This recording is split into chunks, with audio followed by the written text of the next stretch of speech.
Hey everyone, so my first video about the production possibilities curve was well received and people were requesting more videos like this. So I created another video. It's still from the Foundations of Economics unit. I'm going to try and go through the whole syllabus.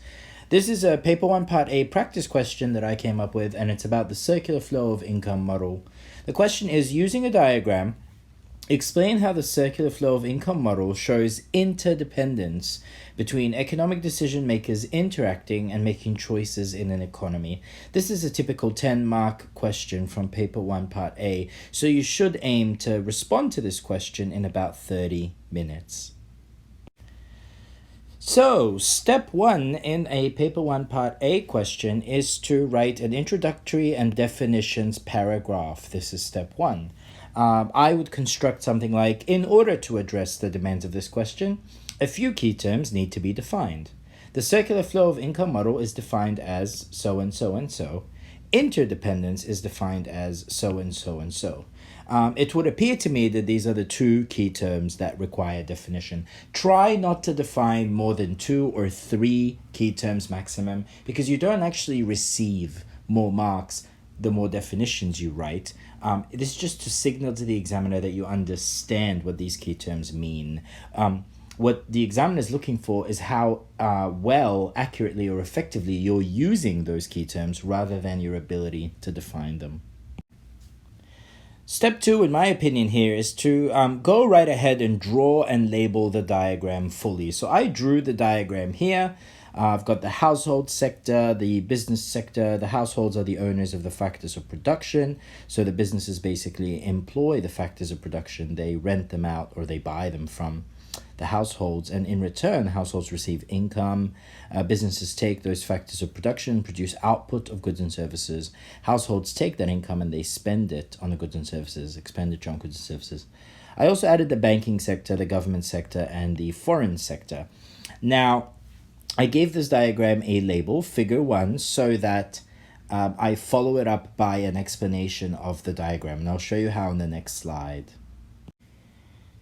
So now that I've provided the definitions and I've drawn the diagram, I have to move on to step 3, which is explain economic theory, making sure that you fully explain your diagram using the same labels, shifts, or arrows you have drawn in your diagram, and making sure that you link back to the question. This is the bulk of the essay. So I wrote something like, the circular flow of income model demonstrates interdependence between economic decision makers in several ways. Firstly, as shown in figure 1, again I'm referring to figure 1, the figure that I drew in the previous slide, the households are the owners of the factors of production, and without their provision of these FOPs to the business sector, then firms in the business sector would not be able to produce their output of goods and services. Secondly, as shown in figure 1, the households need income in order to be able to spend it on the goods and services that meet their needs and wants. And without providing their factors of production for employment by the business sector first, they wouldn't be able to generate that income to finance their expenditure on goods and services. Thirdly, as shown in figure 1, the government needs to collect taxes in order to be able to finance its expenditure. And without the income earned by households and the output produced by businesses, the government would not have much else to tax. Lastly, as shown in figure 1, the banking sector would not be able to provide the funds for investment expenditure if households and businesses did not contribute with their savings. These are all examples of how the different sectors and economic agents that make up an economy are interdependent. You'll notice I referred back to figure 1. I tried in my explanation to use the exact same labels that I had drawn in the diagram. So here what I did is I explained economic theory while weaving into it an explanation and an application of the diagram as well. Step 4 is basically to write a short and simple conclusion paragraph that wraps up your essay, while restating and linking back to the question.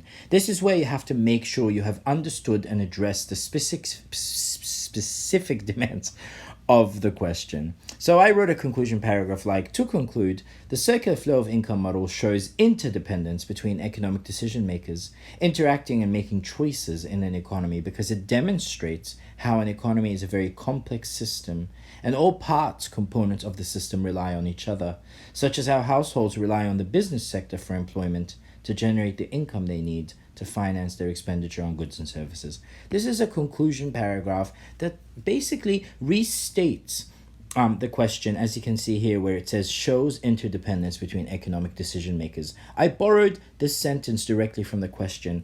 It shows the examiner that I have attempted to address the specific demands of the question. And lastly, I didn't include this in the previous video, but I think it's useful. Remember, we're all aiming for a 9 or a 10 out of 10. We're aiming for level 5. So how do you access level 5? Well, first, you have to show that the specific demands of the question are understood and addressed. You have to show that relevant theory is fully explained. You have to show that relevant economic terms are used appropriately throughout the response. So it's not about writing accurate definitions, it's about using those key terms appropriately. And you have to show that where appropriate, relevant diagram or diagrams are included and fully explained. In my opinion, and in my experience as an IB examiner, the essay that I sort of structured within this video is an essay that accesses level 5. That this is an essay that I believe basically addresses all these requirements. So I generally shy away from adding these to my videos, but I think it's a good sort of promotion strategy. If you do enjoy the content and you find it useful, I would recommend becoming a member of this channel. You know, these videos take time, and sometimes it's good to have these incentives to see people responding positively. Please consider becoming a member. There are access to members-only exclusive perks. The link to becoming a member is in the video description below, and the landing page of the channel, you'll see a join button. Also, if you're an IB Economics student and you're looking for online tutoring, or you're an IB Economics teacher that's new to teaching IB Economics and you're looking for coaching, please go to teachingibeconomics.com and fill out a contact form. This is my shameless marketing self-promotion plug.